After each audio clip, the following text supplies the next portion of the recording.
Uma coisa que a gente deixou anotado aqui, que eu preciso perguntar pra você, é que diz que é comum lá na Angola rituais pra fechar a igreja. Pessoas que fazem rituais específicos pra que a igreja seja fechada. Isso é real? Isso acontece? É real. O que você quer falar sobre isso aqui, meu filho? Cara, pra mim foi um baque. Porque foi algo bem louco que aconteceu. E eu vou falar aqui com todo o cuidado para todo mundo que tá nesse podcast abrir os olhos para entender. Meu pai sempre foi de pregar muito em vários lugares. Só que uma vez o meu pai falou assim, Zeu, vamos nessa igreja aí que Deus vai derramar algo forte. Foi na Chicala, numa igreja, cara, a igreja linda, linda, linda, aquele tempo que nós fomos lá. Para quem é angolano vai conhecer uma igreja da Assembleia de Deus na Chicala. Meu pai foi lá na sexta-feira, no sábado, e aí o pastor, depois do culto, né? Você sabe que toda a igreja tem aquela conversa com o pastor e tudo mais. O pastor falou assim, pastor Churdi, vamos trazer aqui o pastor domingo? O pastor prega na tua igreja normal, daí domingo eu mando um irmão que seja para buscar o pastor. Eu sei que é um pouco longe para o pastor ir pregar lá à noite. E eu gostei muito de ir para aquela igreja, William, porque a igreja era assim, no redor, era perto do mar, e a parede da igreja tinha bem grudada com o mar. E o mar tem vários segredos espirituais também aí. Mas o que me chama a atenção é que o meu pai, naquele último culto de domingo, meu pai acordou com a perna doendo. Já acordou assim, meio diferenciado. Aí o meu pai pregou na igreja, meu pai ficou com uma dor, cara, dor mesmo, que o meu pai andava assim, meio coxeando. E meu pai falou, o demônio não vai impedir que eu pregue hoje. É porque vai acontecer algo sobrenatural. Aí o meu pai já nem ligou mais para aquele pastor. O pastor só assustou, a gente chegou na igreja dele. E o meu pai começou a... Eu normalmente sou sempre o Caleb do meu pai, né? Então sempre tô junto. Quando eu tô em Angola, eu fico grudado com meu pai. E naquele dia, mano, chegamos naquela igreja. Culto, louvor mesmo. Diferente da igreja brasileira, que é só tipo 30, 40 minutos. Louvor em Angola, assim. Primeiro, o culto começa com a intercessão. A intercessão, a igreja toda intercedendo. Não é um grupo de intercessão na igreja. A igreja angolana é uma igreja intercessora. Isso aqui é outra chave já. Daqui a pouco a igreja vai intercedendo e o ministério de louvor entra depois da intercessão. Aí a intercessão, o louvor começa. Nos louvores de adoração. Louvores assim. Os amor santo, os amor santo. Aí você vai ver uma mamá. O louvor é muito poderoso, meu amigo. Poeira subindo de lugar que você nem sabe de onde que tá saindo. E nesse louvor já começa a manifestar os demônios, porque os demônios não resistem a um povo que adora de verdade. Mas não tem demônio. Mas tem uns demônios pequenos. Tem uns demônios que... Aquele armado do ciclo de oração chega certo e o demônio cai. Porque o povo angolano é um povo muito, muito ligado no mundo espiritual. Então a gente, quando acontece um negócio de manifestação demoníaca aqui, que eu vejo no Brasil, os caras primeiro ficam com medo. Ai, meu Deus, manifestou aqui o demônio. Daí o cara vai, pastor, pode expulsar aqui o demônio. Não, expulsar demônios é algo que Jesus deu a nós pelo seu nome, não é sobre cargo na igreja. Jesus, pelo poder do nome de Jesus, todos nós podemos, mas nós precisamos estar revestidos, igual eu falei há pouco tempo. Daí nós orando, a galera na igreja orando, e eu e o meu pai chegamos na hora do louvor. E já estava manifestando alguns demônios. E nem tinha começado o momento da palavra. Meu pai é sempre assim, ele sempre dá uma palavra de 1 hora, e depois 1 hora de libertação, então dá umas 2 horas só de ministração. Aqui no Brasil é um pouquinho diferente, mas o ritmo do meu pai lá é assim. Aí o meu pai soube para pregar e observando hoje, né, com a maturidade espiritual que eu tenho, eu vi que o meu pai ficou com um desconforto quando pegou o microfone. Aí o meu pai solta no microfone mesmo. Meu pai fala, se coloque de pé para lermos a nossa Bíblia no livro de Mateus, capítulo 26, que fala do buscar primeiro o reino de Deus e a sua justiça. Daqui a pouco o meu pai fala assim, e você, espírito, que quer fechar essa igreja, eu te coloco agora sobre a presença e a mão pesada do Senhor. Se controla aí. E meu pai falando com autoridade mesmo, assim, meu Deus, eu fiquei, aí já não é mais meu pai que tá falando. Aí eu cara, sendo usado pelo Espírito Santo. Daqui a pouco, meu pai fala, entrega toda a mensagem no culto. E o meu pai, quando desce do púlpito, aí eu fico já intercedendo, levantando a mão, porque eu sei que o Espírito Santo, pela misericórdia dele, tem feito várias coisas quando meu pai se posiciona assim nos ambientes. E meu pai olhou para um cara na igreja, falou, tá tudo bem? Onde é que tá tua esposa? Não, minha esposa tá lá atrás. Por que ela tá lá atrás?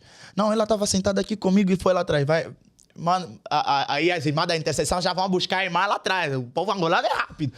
Traz ela na frente. Por que você fugiu? Meu pai assim, meio... Mas, irmã, por que você fugiu? Tá tudo bem? Segura na minha mão. Sabe quando a Bíblia fala que as pessoas eram curadas pela sombra de Pedro? Quando a Bíblia fala que as pessoas eram curadas pelos lenços que Paulo limpava, o suor? Existe uma unção no corpo. Por isso que quando colocaram um morto no túmulo de Eliseu, o morto ressuscitou, porque a unção reside no corpo. Ah, cara, isso é muito forte. Aí o meu pai segura na mão daquela mulher, mudou tudo. Já não era mais ela, já era um espírito já. E começou a ficar violenta, começou a empurrar a galera da igreja, mas começou a empurrar mesmo, que já não dava jeito. Aí a galera começou a falar, em nome de Jesus. Irmão, quando em Angola o espírito se manifesta, aqui no Brasil, mas por que não precisa expulsar todo mundo, senão o demônio vai ficar confuso? O demônio não precisa ficar confuso, o demônio tem que sair. Mas se todo mundo expulsar... Irmão, o expulsar demônio não tem nada a ver com o cargo na igreja. É sobre o povo de Deus que está ungido. Isaías 61, o Espírito do Senhor está sobre mim porque Ele me ungiu. E nós recebemos o Espírito do Senhor, esse Espírito de adoção que clama Abba, Pai. Aí, o William, chegou aquela mulher, passou mal. Porque não era um espírito. Era ela junto com algumas outras bruxas que estavam dentro da igreja, que estavam fazendo a bruxaria para matar o pastor e fechar a igreja. Aí o meu pai falou, vocês têm... quando meu pai fala isso, me dá um arrepio, meu Deus. O pai falou, vocês têm os dias contados para parar de tocar nessa igreja. Vocês têm os dias contados. Vocês vão sair dessa igreja. E o marido dela, assim... Porque nem sempre as pessoas sabem. Porque o cara foi, dormiu. E no mundo das trevas ele foi. Porque é um ser espiritual. Nós somos seres espirituais. Lembra quando eu contei que eu estava saindo da escola, indo para casa e caiu um cara que estava voando no físico, mas ele estava voando no espiritual? Isso é sério. Muito sério. Lembra quando meu pai contou que eles estavam orando na igreja e caiu uma bruxa em cima do teto da igreja que estava voando?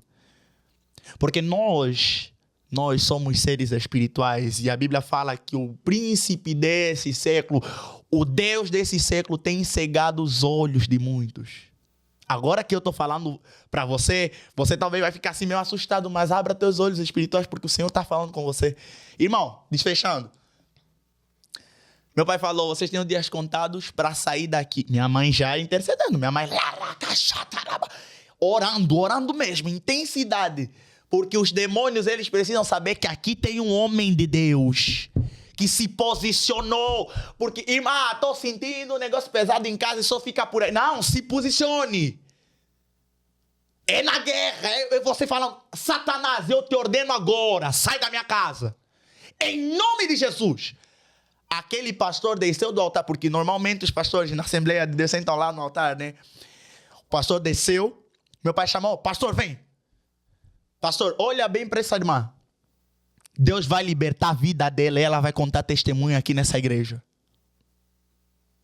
Sabe alguém que sai de ex-bruxo para um verdadeiro adorador? Porque você teve uma metanoia, uma mudança de mentalidade. William, há pessoas que estão no candomblé, na bruxaria há tanto tempo, porque é algo geracional, porque o tio foi, porque a mãe foi, e daí você foi, e você não sabe a verdade, aí colocam na tua cabeça. Por que você ganha no mundo espiritual? Você ganha um status no mundo espiritual, quando um cara consegue fechar uma igreja em Angola. Conseguiu fechar aquela igreja. Ganhar um prêmiozinho. Por isso que a gente vê, às vezes, várias igrejas frias. Várias igrejas mornas. E aí o cara não sabe. Meu Deus, já fiz de tudo. Já trouxe até aquele pastor. Paguei pro pastor vir. Paguei passagem. Paguei tudo. E aí o pastor veio pregar aqui na igreja. Mas mesmo assim a igreja não move. Irmão, o pastor... Existem pastores talvez que estão nessa live. É um posicionamento. E depois... Aí o meu pai falou para aquele pastor. Ô, William. Pastor, se posicione. Se posicione. E às vezes, num momento profético, tem coisas que meu pai não falava, assim, no público, pelo respeito. Meu pai fala, ô pastor, se posicione. Não pode dar brecha. Porque aí que Satanás vai pegar mesmo e amassar. Aí o que os caras ganham quando fecha a igreja? Ganham um status lá no mundo das trevas. É mais vidas que não foram salvas. São mais pessoas que não alcançaram o evangelho. São mais pessoas, mais famílias que não foram libertas. Que aquela igreja começou a se posicionar em oração, fazer uns cultos, uns eventos top, uns eventos proféticos. Só que não tinha aquela coisa das pessoas estarem cingidos os lombos. Não estavam cheios do Espírito Santo e apareceu esses bruxos infiltrados dentro da igreja. William, Judas não manifestou demônio, mas ele estava cheio de demônios. A Bíblia fala que Pedro, Jesus olha para ele e falou, aparta-te de mim, Satanás. E Pedro era discípulo de Jesus. Então existem pessoas, talvez eu e você, se dermos alguma brecha no nosso próprio caráter, se nós dermos alguma brecha, os demônios vão fazer um estrago, cara. Então é sobre isso, mano.